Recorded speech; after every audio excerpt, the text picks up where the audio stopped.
Hello and welcome to another video and podcast from Fantasy Football Scout. My name is Joe and today I'm joined by Mark, aka the FPL General, who will be revealing his Game Week 2 draft. Welcome Mark, how are you?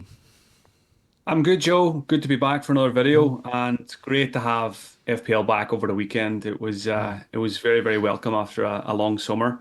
I actually had a small gathering in Glasgow of FPL Oh, managers. There was nice.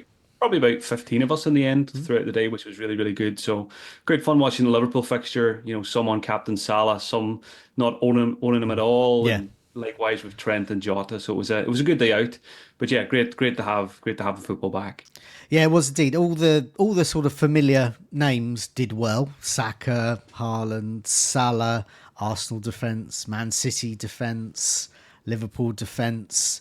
But thanks to the pricing this year, we can't have them all. So if you've got Salah but not Haaland, you probably did really well. If you did Salah captain, you did really well. But then, say for example, if I'd have had Salah, then I wouldn't have had Saka, who got 12 points. So, and it just goes on like that. And also, we're recording this on Monday morning ahead of the Spurs game. So if you're watching this after the Spurs game, obviously the Spurs assets, Son, Solanke possibly, and obviously Pedro Porro are very well owned. So yeah, it could go anyway. Um, okay, what we'll do is we'll have a look and see how you got on so far in game week 1. We'll have a look at some issues that yourself and other managers will be thinking about captaincy and cheap defender issues in particular, and then we'll look at reveal your game week 2 side. Just before we do that, just want to give a quick plug to the members area. Any stats and season ticker and things like that that you see in the show today are all from the Fantasy Football Scout members area. Lots of stats there so you can assess and analyze what happened in stat form over the weekend. And of course, we have an app as well this season, all new there, so you can have that all at your fingertips. Okay, let's have a look at your game week so far. 56 points. Your game week rank, which is now your overall rank currently, is 3 million. Means absolutely nothing at this stage. But the average was 50 points, so above average, pretty good. Do you want to just go through your team, the stars and the flops and things like that? Yeah, I'll just go through it for the audio listeners as well. It ended up being a very settled game week 1 team. I didn't make a single change from Thursday night until deadline, which was good. So there was no last minute, panicking or anything like that. So it was a nice steady build up to the game week 1 deadline, unlike last season. So ended up with Triple Palace, Henderson, Munoz, and Eze. Very frustrating not to get anything from Eze. Munoz got an assist. Porro to come Monday night. Gabriel with a standard 6-pointer. Saka, like yourself, I went Saka, got the 12 points, which was great. Jota got his 8, but of course Trent and Mo did some damage. Bruno, like Eze, happy with the pick, disappointed with the outcome, but hopefully points to come over the next few weeks. Haaland up front with 7. Joe Pedro disappointed, but he is the enabler in the team. And then Isak, which we'll talk about the red card. The red card kind of changed the Yeah. game, but just actually quite happy to get anything after the red card. So good to get the assist. And nothing on the bench. Consus and Gary and Harwood Bellis. Yeah, there were some changes before we came started recording. We're talking about some of the issues that happened over the weekend, and that Newcastle one was a major one. Really, that could have been a different game. Isak could have got a hat trick. He could have got nothing. Who knows? But it was an impossible game to tell. So if you if you are a member of Fantasy Football Scout, look in the members area, you'll see. Wow, Southampton are really good. They got about 10 shots on target in that second half. Well, that's because of the sending off there, and Newcastle dealt with them very well. But yeah, Isak, that could have been an absolute monster haul. But yeah, like you, I captained him as well, and I'll take that 10 points. It's points there. And that Eze one, it was a fraction of this. I'm right in saying it was a fraction of the second the whistle was blown, so his amazing free kick didn't count. But if he'd have blown it after that, it would have counted. So that. Yeah, and also something else that doesn't register in the stats is the Edward scored an offside goal. If Yeah. Edward just held his line a little bit better, would have been an Eze assist. So Yeah. again, I'm seeing people call the likes of Eze and Nkunku traps after one game week, but I That's was very insane. encouraged by Eze in particular. Yeah, I would have been. I mean, the players that you've got that I don't own that I'm scared of now, Eze. and Bruno Fernandes. But they were underlying stats wise great. And look good on the eye. They just look, and they've got favourable fixtures coming up. Bruno Fernandes got Brighton away. He annoyingly does well than that one, and Eze has got West Ham at home. So yeah, they're the ones I'm a bit worried about. But we can't have them all. That's the theme of the season. We can't have them all. So all those very proud Salah captainers this week. It might be a little bit different next week. Yeah. But we'll come to the captaincy in a bit, really. So yeah, who are you sort of disappointed with, really? I mean, you obviously you can't be disappointed with it, Eze and Fernandes, obviously. But who in your team? Is there any regrets from this game week 1 side? Yeah, it's an interesting you mentioned the word regret there because that's what I was going to get to, and I'm feeling very happy overall with the game week 1 picks. I don't have any regrets right off the bat, and I think the key for me was, and again, advice for people every season: don't tinker too much during the off season. I think I only ended up making 3 or 4 drafts, so there was loads of players that did well in game week 1 but were never in my draft. So there's much less Yeah. frustration or pain with that. And yeah, it's very easy to get, sucked into one game week, but this is a 38 game week season. We're barely even started. So Yeah. yeah, main advice is, don't panic, don't knee jerk. And I think regardless of what your team looks like, a lot of people will still end up rolling a transfer this week. Yeah, definitely. Yeah, I mean, I was similar to you. I got 53, but I'm on 53 points so far, with a couple of players to go. I've got Solanke as well as Porro, but yeah. In terms of sort of regrets for mine, I'm okay. I feel I like my Brighton Fulham. I sort of settled on a Brighton Fulham rotation, and I feel happy with that. Looking at Fulham away, looking at Brighton against easier teams, I think that's probably quite good. And Minter, it's worth saying, those with Minter like me, it appears that he didn't have concussion. It was a bit of confusion with the doctor and the referee, and his agents come out saying basically he didn't even have a head injury. And I must admit, there were images of him holding his ribs. He got a bruise on the ribs, I think, from the clash. And even the manager saying, oh, we'll monitor him, but we're hopeful about next weekend. So I don't think Minter owners will be very well. He looked great anyway while he was on the pitch. Similarly, cheap defenders. I was going to say there's some issues going on there. So Yeah, you don't have those issues, I think, in your team. Yeah, just before we move away from my team, Joe, just a bit of a thought process as well of how I ended up on Joe Pedro. I didn't really want to pick Joe Pedro. I was probably going to go Muniz instead for the extra zero 0.5. And again, both players blanked anyway, so hopefully longer term Joe Pedro will be fine. But the reason I did that was like many others, I had Barco, on my bench for probably a week or so before the season started. And it got to the point of, getting closer to game week 1. I think it was the day before, the Thursday. And I just, his ownership was really high. And I felt like I didn't want to rely on him anyway in my starting 11. I thought he was an absolutely fine pick to go with in game week 1, like low risk, low price. Very surprised he didn't start the first game week. But I just ended up going with Gabriel, Porro, Munoz. And I thought I would play those guys almost every week. So I wasn't happy with my bench being Barco, Harwood, Bellis, Sangari. So I wanted Konsa. So I took zero 0.5 out of Muniz, went out Pedro, and then, looking at game week 3 onwards, I think Konsa is going to be quite a useful pick. So I was quite happy I made that late switch just to give myself an extra zero 0.5 on the bench, which will hopefully be good long term. Yeah, with the Pedro pick, as a Brighton fan watching it, I wouldn't be too worried. He only got 2 points, but could have got more. There was a trademark attempt at winning a penalty on another day that would have got a penalty, and you'd be looking at a haul from him. And a good strike to hit the post as well. So we weren't far away. Exactly. Yeah. He looked great, and I think he'll be fairly settled because he's quite versatile across the front line. With Barker as well, we don't actually know what the issue was. He was actually an injury doubt, as far as we know, from about a week or so before with the friendly with QPR, and he was rested as a precaution. And it may well be that he was just benched once again as a precaution. If he was needed, he would come on, but he wasn't in the end. It could be that he's just dropped. We just don't know yet, but it's probably 50-50 in the absence of any knowledge on that one. Yeah, and I mean it's not a problem because he's not hurting you financially whatsoever at No, 4 million, and because we just picked game week one teams, yeah, almost everybody yeah, has someone else that they can yeah. play instead of Barco anyway, so it's fine. Yeah, I mean he's on my bench. I don't intend to play him if at all until game week 4. So by then I might move on.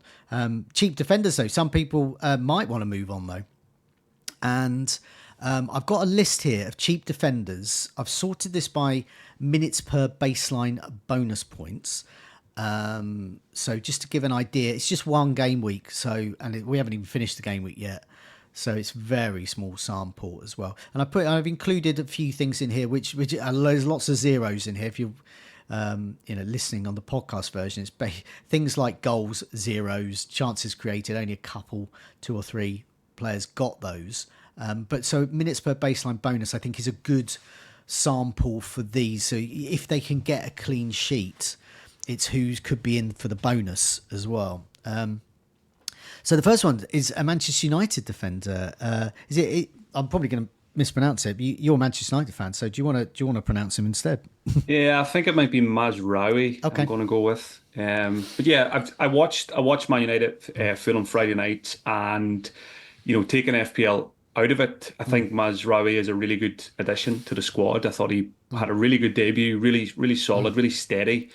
But FPL wise, I mean, only one game of a sample size, but I wouldn't be. I think he might be the most transferred in player. He's certainly got a lot of new owners, but again, I think that's just knee jerk. Again, first game, clean sheets. People are just looking at points, Yeah. more than anything else. But yeah, I think a good addition to the team. I'm not, he's got a lot of competition. Dallo can also play that position, who played left back, but a really good steady debut.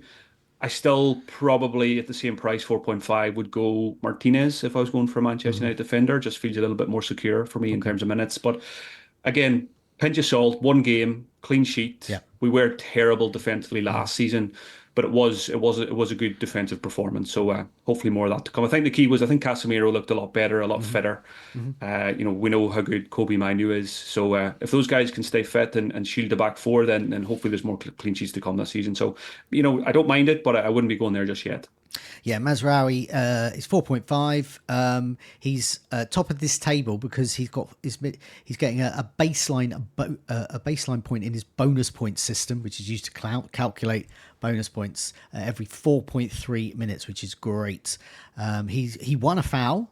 He got a clean sheet, and obviously he started that game, and he's very well transferred in so far. So he could get a price rise. Could be going up to 4.6. This week. Yeah, I mean, I sort of, one of my slight regrets, as it was last season, I didn't trust Anana for long enough. And I did do a video about goalkeepers and defenders this season, pre-season. And I said Anana could probably be the best 5.0 goalkeeper if you're going to go there.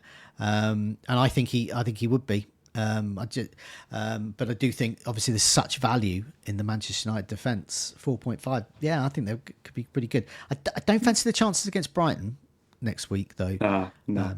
I don't think you buy a United defender before a Brighton away fixture. No. And again, just on Onana, clean sheet, but a couple of shaky moments as well, Yeah. just for those who didn't see the game. So I think we're always going to have to Yeah, deal that's with that standard. with Onana. That's standard. Next name, matching him for minutes per baseline bonus point system points is Pau Torres at Villa. So Consa wasn't as I can't remember what his minutes per baseline bonus was, but it was not as good as Torres by quite some distance. So Torres. I mean, that's basically it. He just started, conceded, but it could be over the next 2 or 3 weeks. Torres emerges because you sometimes get that with defensive partnerships. One is just hogging the bonus, and one doesn't. I think they said on the above average FPL podcast they call it the cat and the dog. One's the cat, one's the dog. And Torres appears to be certainly getting the bonus points. Something to watch there, especially for you as a console owner. But it's minor details, though, I would imagine. Yeah, I think both players are just good picks. It could have easily both been 5 million, having finished top four last Yeah. season. Torres is really good on the ball. He's also a goal threat. maybe even more of a goal threat than Konsa, from set pieces and stuff like that. But I think I'm still leaning on the bigger sample size from last year, Yeah. and Konsa performed really well in terms of fouls won and stuff like that. Okay. But again, I don't think you can go wrong with either player. No. Southampton Bednarak. Now, you can't get anything from the stats wise from the Southampton Newcastle game because of the sending off there. But Bednarak, he did win a foul. He did create a chance as well. And his minutes per baseline bonus very strong every 5 minutes. Yeah, I put Harwood Bellis in here as well. His minutes per baseline bonus is not as strong as Bednarak. As you'd probably expect that, but it's every 9 minutes, so it's he's half as good in terms of the bonus. But yeah, they're both 4.0. I don't know which one. If I was to go for a 4.0, I'd like to see this table a bit more over the next 3 or 4 weeks before I committed. Yeah, Every time I see Bednarek's name, I just think of, was it -7 or -8 he got in the game week at one point? It's hard to shake that off. But again, it kind of, to be honest, it kind of passed me by a bit that he was only 4 million. I just went for Harwood Bellis. I just thought it was a pretty easy pick. But Yeah. again, like Torres versus Konsa, it's worth monitoring Bednarek versus Harwood Bellis over the next couple of weeks as well. But again, these are just real, bench picks for the most part anyway. But Bednarek's, he's got goals in him in the past, so yeah, one to keep an eye on. Robinson at Fulham, his minutes per baseline bonus point system is every 5 minutes, so he's matching Bednarek there. Obviously conceded, but he was looking like he was going to get a couple of bonus before Fulham conceded, and that bodes well there. As I said, I've gone for a sort of Fulham Brighton rotation. I'm sort of like them for their sort of home games or easy games. But yeah, if I was looking to get a 4.5 defender in, I think Robinson would be the best one. I've included, on those watching on the video version can see the season ticker. I've got the season ticker for the next 6 game weeks just for the teams that we're mentioning here. And so Fulham is really good. It's Leicester at home, then they got Ipswich away, West Ham at home, Newcastle at home, lots of home games, Nottingham Forest away, nice easy home away games. Then it gets a bit tricky game week 7 with Man City away. But if I didn't already own him, Robinson would be top of my 4.5s, I think. Yeah, I agree with you on that one. I think if I did have a few defensive issues and I was keen to make a move, then again, just going back to the eye test, watch that game Friday night, and Robinson he always looks good. He's just such a good player, so much pace, strong. I think he'll get a fair share of assists this season. Not sure how many goals he's got in him, but hopefully he can improve in that as well. And again, it always comes back to fixtures for me. So I've already got an Aston Villa defender here who are pretty similar to Fulham in terms of fixtures. So if it was a blank slate again, or if I was starting from game week 2, it's probably Robinson versus the likes of Konsa or Pau Torres. Yeah, definitely. And the reason we're mentioning the 4.5s is because in my team I have Quansah, who I licking my lips when he started in that Ipswich game. I thought, here we go, 6 points at least, and hauled off at half time. And Slot was, I don't think he mentioned him by name, but he was pretty much talking about him, basically saying that they substituted him off and then said it was all about not winning duels, and he kept hammering that point home. So I'm benching. I would have played him this week. I'm just benching him this week, so I'm fine. I'm just going to bench him. What do you make of that? I mean, you didn't go for Quansah, but do you think? I mean, that doesn't look good for him, does it? No, it was FPL was certainly back with a bang. Game week 1 with all those little things that played out. Again, back to the Glasgow meetup in the pub. It was an interesting start to the second half. Some people were fuming. Some people were heading to the bar to get shots, and some people were very, very happy that he was taken off. I have to say I was very, very close to going for Quansah. I thought he was a good pick for game week 1.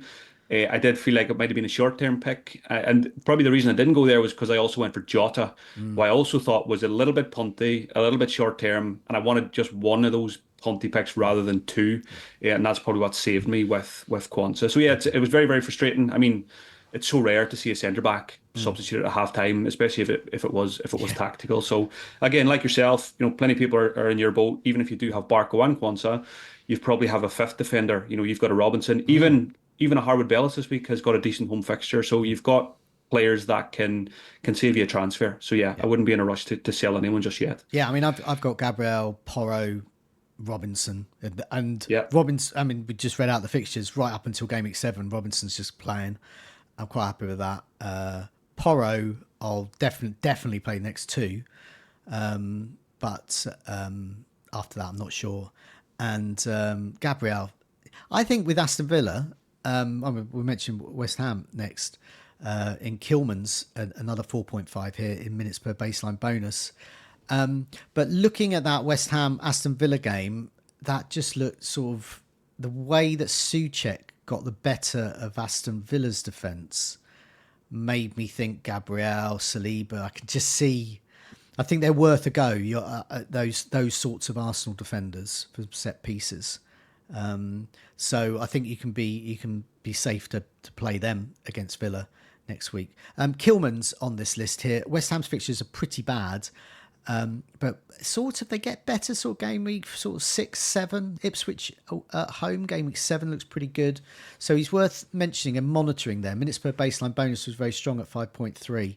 And he did create a chance as well. So Kilman's a player I'm monitoring, I think. Yeah, certainly one for the watch list. Again, a player I like a lot.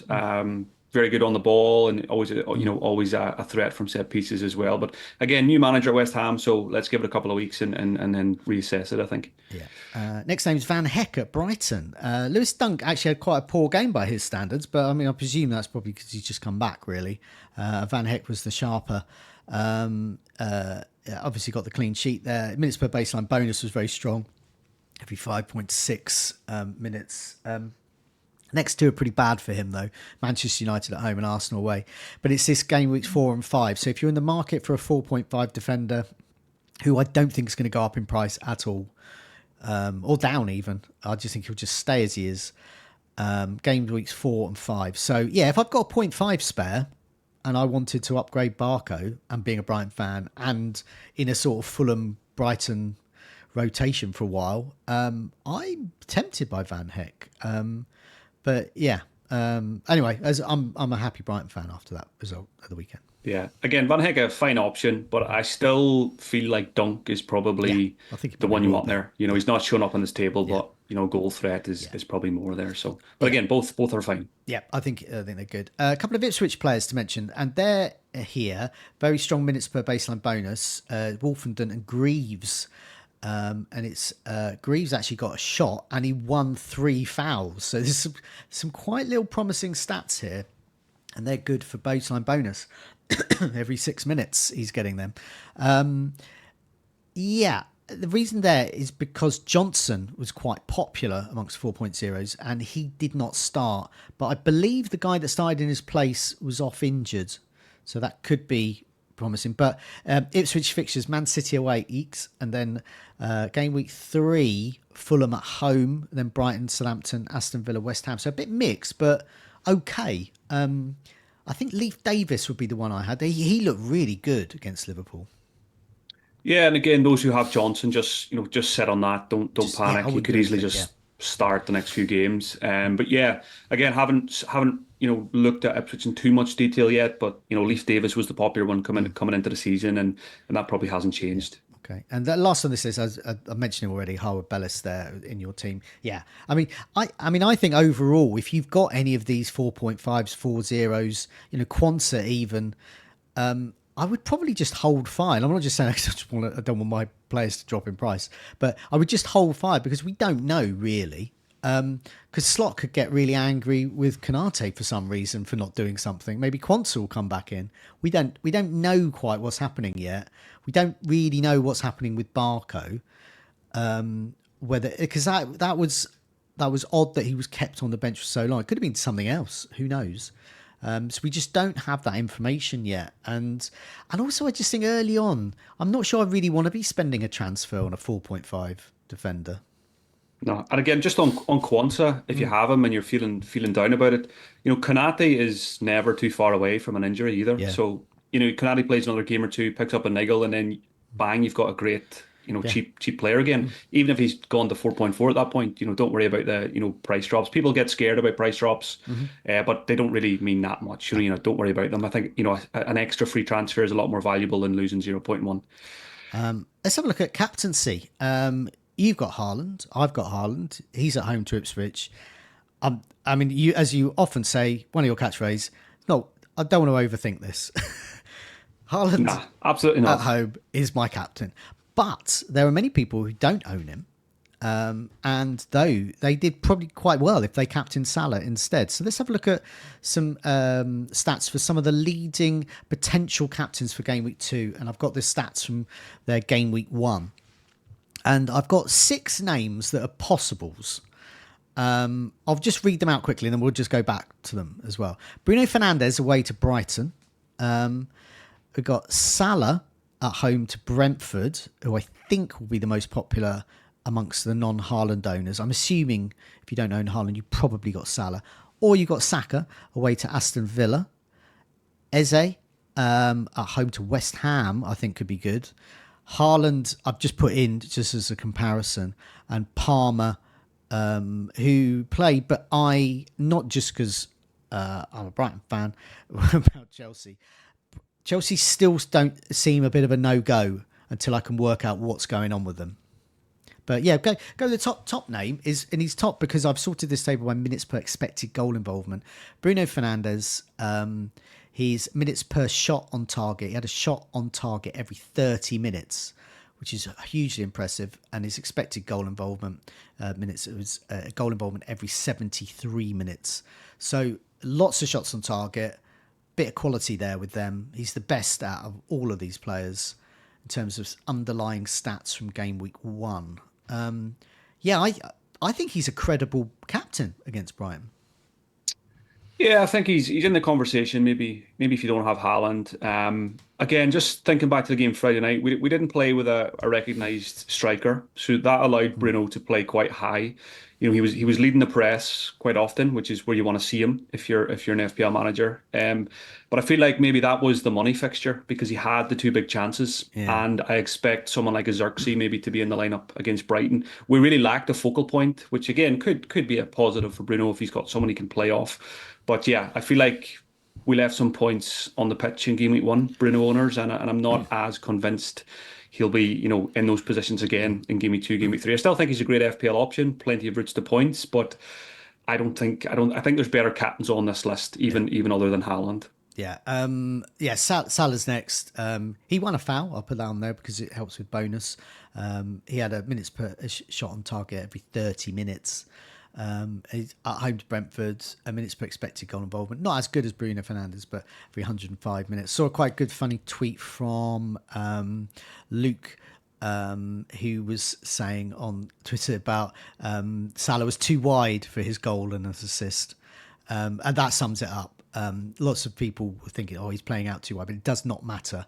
And second half in particular, hugely impressive still.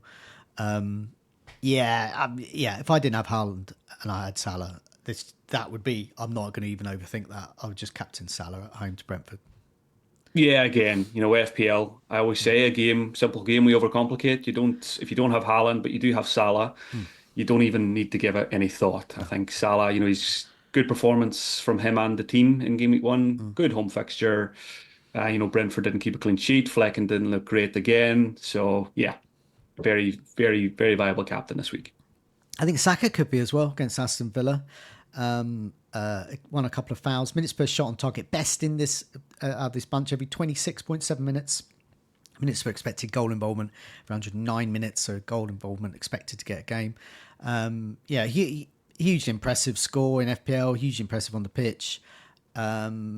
It's the fixture, it's probably one of the worst of this bunch, but I still think he could be okay. If you don't own Salah or Haaland, I'm presuming you'd probably own Saka. So I think Saka would be the best.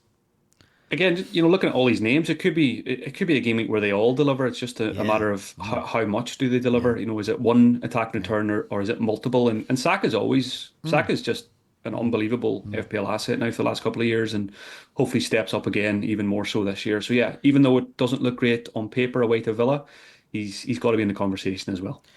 Eze, he won a foul, but his minutes per shot on target every 30 minutes. Minutes per expected goal involvement every 195 minutes. I'm assuming his free kick wouldn't be included in this. And if it was, they would be much better. So I take those stats with a pinch of salt. I think he is. I think, if we captained Isak at home to Southampton, I think Eze could easily get the better of West Ham.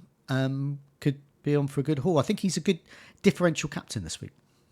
Yeah, going on the game week one performances of all these players and the fixtures this week, if I was on a no Haaland, no Salah team and I had Bruno, Saka, Eze, I think Eze would win the Ooh, captaincy race for okay. me. Again, I was so impressed with him. A couple of decisions he could have done. There was one occasion where he went through and he should have played Mitchell in, which could have been an assist there as well. But yeah, I just like the home fixture against West Ham under a new manager. We know what Eze is, talisman, penalties, does everything.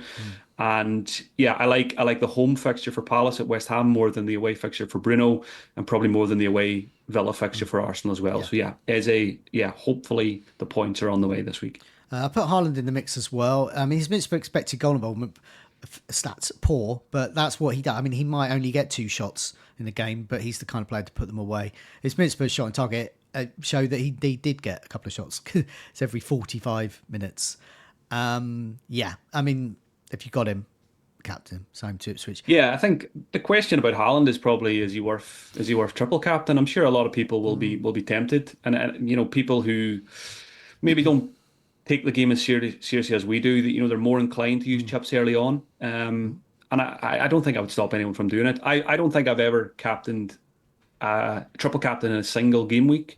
I will always wait for a double, and I know we're going to have less of those this season, and I probably will still wait. But there is a small part of me that is tempted by triple captain Haaland against Ipswich because it's arguably the best fixture of the season. There's no Champions League yet. He's fit, he's firing, he looked good in game week one. He had the summer off, so if Haaland can get even just a brace as a triple captain, you're probably happy. So yeah, I wouldn't stop anyone from doing that. Yeah, I think he was 160% owned, which effective ownership, and that takes into account the captaincy. So it assumes that most people there captained him who own him. So yeah, taking into account triple captaincy, taking into account a lot of people will still use transfers, and they'll look at that and go, Haaland. If they don't own Haaland, Haaland at home. I think there could. I mean, there could be some wild carders. Even I saw some people who were bench boosting. I think James at Planet FPL was bench boosting with a plan to then wild card in game week 2. So I think that Haaland, we could see him nudging around the 200% ownership. In which case, even if you captain him, it could be one of those annoying times where you don't actually want him to do anything because you just get Yeah. nothing.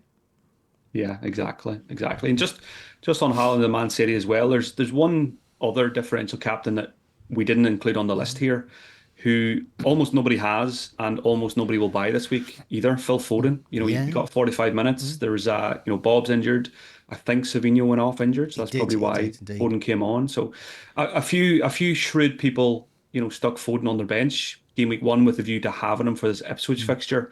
So again, even if maybe you do have Haaland, but you fancy Foden for this fixture. So just to mention him as well, I fully expect him to start this one and be in the points as well. So yeah, if you've got him, you're probably in a good spot.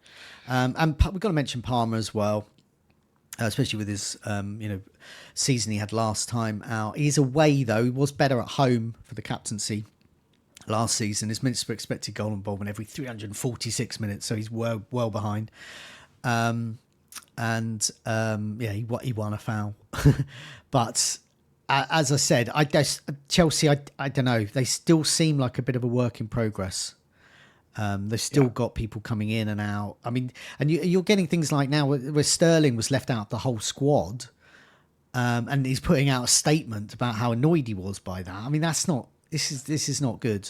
And the statement the manager put out about Chilwell, and the treatment of Gallagher and Chalobah, I don't know. It just doesn't sit well with me at the moment, Chelsea. Yeah. So yeah, it'd be very easy to pick a Cole Palmer at 5 million last season. Yeah. but a lot more difficult to do so at 10.5, playing for a team that we just don't know what we're going to get yet. Yeah.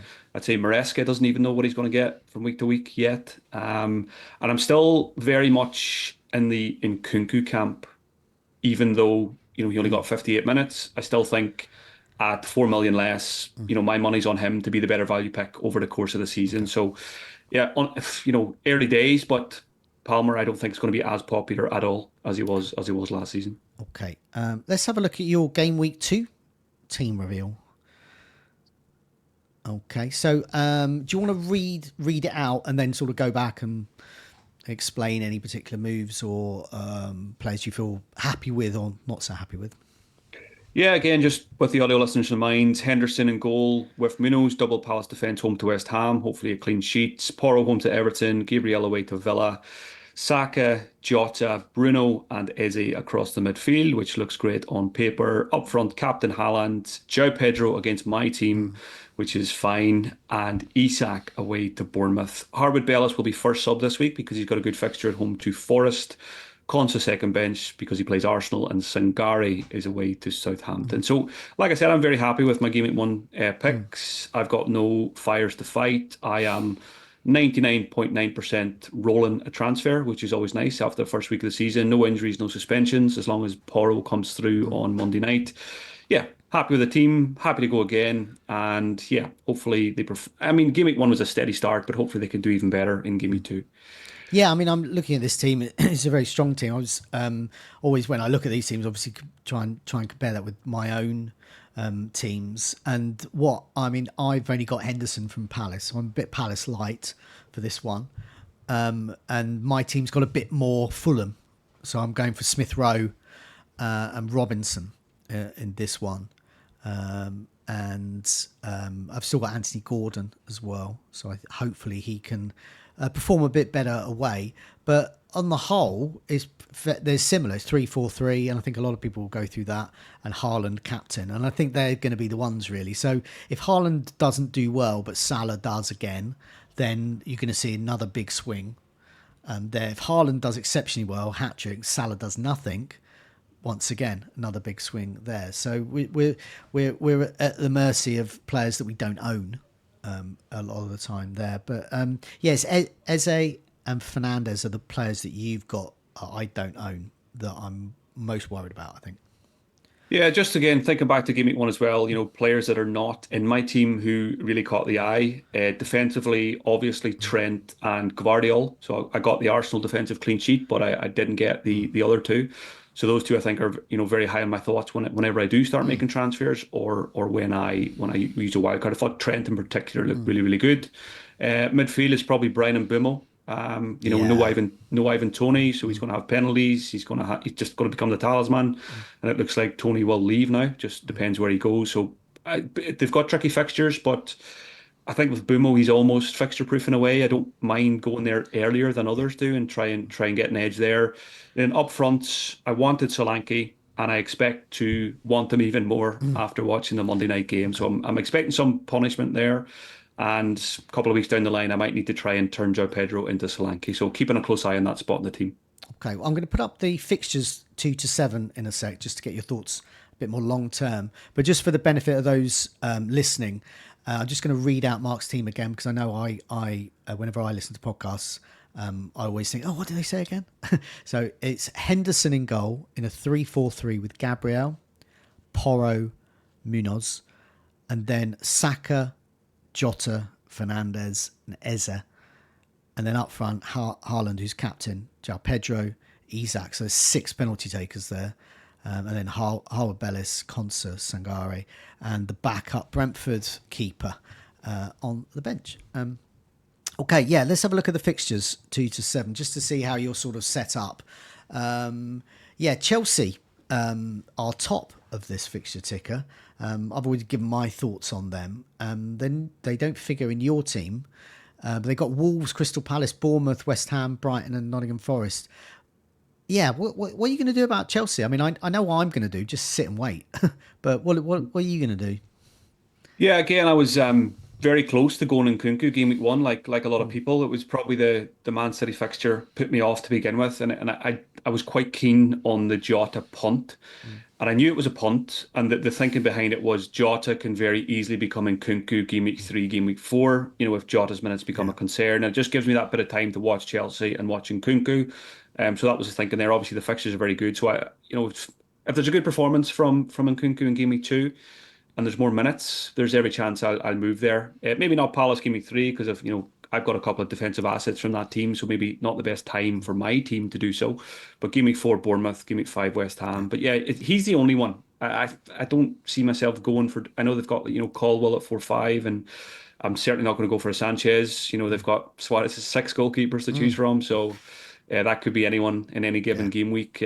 So yeah, not in a rush to get to Chelsea, No. but I'm still quite high on Nkunku in a couple of weeks' time. Yeah. I mean, I think the next team to mention, Liverpool. They're second here with Brentford at home, Manchester United away, Nottingham Forest, Bournemouth at home, Wolves away, and Crystal Palace away. Before the fixtures start to stiffen a bit. Yeah, this is the make or break bit because I've just got you. You're the same as me. We've just got Jota. I've got Quansah as well, but I'm not going to get much out of him. So Jota against those that've got Salah and Alexander Arnold. That's I mean I know I'm going to be down on that, but it just depends on whether the other players, whether having Haaland, for example, can mitigate against that. But yeah, this is the make or break team. I think Liverpool. Yeah, it was again wasn't the most enjoyable watch in the Mm. pub on Saturday with just Jota. I Yeah. do feel a bit naked without Trent and Salah, Mm. which is obviously always going to be the case. For me, it kind of came down to Trent versus Mm. Bruno versus Mm. Solanke, and I landed on Bruno. And on another game week, Bruno could have done Yeah. really well, but I do expect to want Trent very, very soon. Mm-hmm. Not going to go there game week 2. We'll probably swerve in Man United game week 3, but again, game week 4, game week 5, Forest home, Bournemouth home. Don't really want to be without more Liverpool picks for that. And I certainly don't want to have just Jota going into those 2 fixtures. So that's going to be in the back of my mind as well. And again, if I can get to 2 or 3 free transfers by that point, it will make things a lot easier. So yeah, not I said earlier no regrets, but maybe after the Brentford game, I'll be saying Trent probably should have been in. So Yeah. yeah, hopefully Bumo can wipe the clean sheet for me. Yeah, so what we've got here, I mean, mentioning Bumo there for Brentford, I'll just mention, I'm not going to go through every team with the fixtures, just some notable fixture changes that are coming up that people should be aware of. So Brentford are bottom of this league because they've got Liverpool away and Man City away in game weeks 2 and 4, but they do have Southampton at home in game week 3. But they do have Tottenham away in game week 5. It's game week 6 where it gets interesting. They've got West Ham at home, Wolves at home, and the fixtures become really good then. I think a lot of people are eyeing up Bomo for a game week 6 or 7, perhaps wildcarding or just a transfer in. Game week 3, he could do well. But I just think long term, yeah, Brian and Bomo should be watch listed now. Yeah, just to mention, just on Bumo as well before we move away, a lot of people it's the automatic thing to do is to say Brian and Bumo game week 6. Mm, But I think people should be open to game week 3 because Southampton at home that yeah, could be your 15-point Bumo fixture, yeah, and you might miss it. So if you can get him in for 3, let's say there's plenty of midfielders that could be people might want to sell them after one mm, more game week. So if you can get him in for Southampton game week mm, 3. Maybe bench him game week 4 if you've got a defender even with a good fixture, and I certainly wouldn't mind playing him against Tottenham in game week 5. So yeah, I'm quite high on Bumo, and I'm not going to rule out a game week 3 transfer yeah. instead of waiting until game week 6. There's something I'm looking at here in the fixtures. It's interesting with Man City. They've got Ipswich at home, West Ham away, Brentford at home. They're all fine. It's game week 5 and 6. They've got Arsenal at home and then Newcastle away.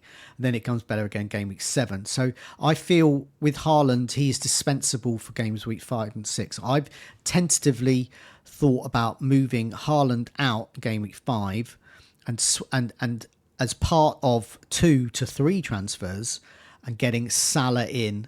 I'll take it on the chin, missing Salah for Nottingham Forest at home in game week 4, because I feel Man City with home at Brentford can do the job.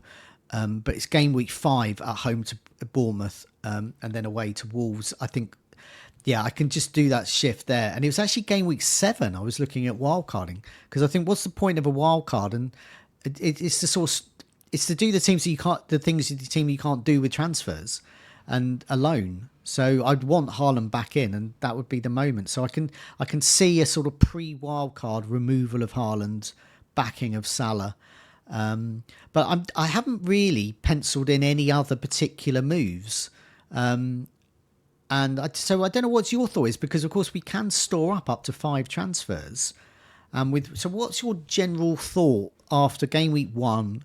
And this is a good way to finish the show, really, and looking at these fixtures.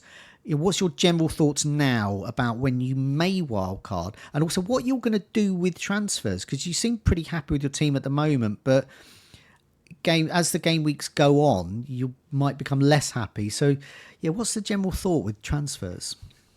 Yeah, I went into the season.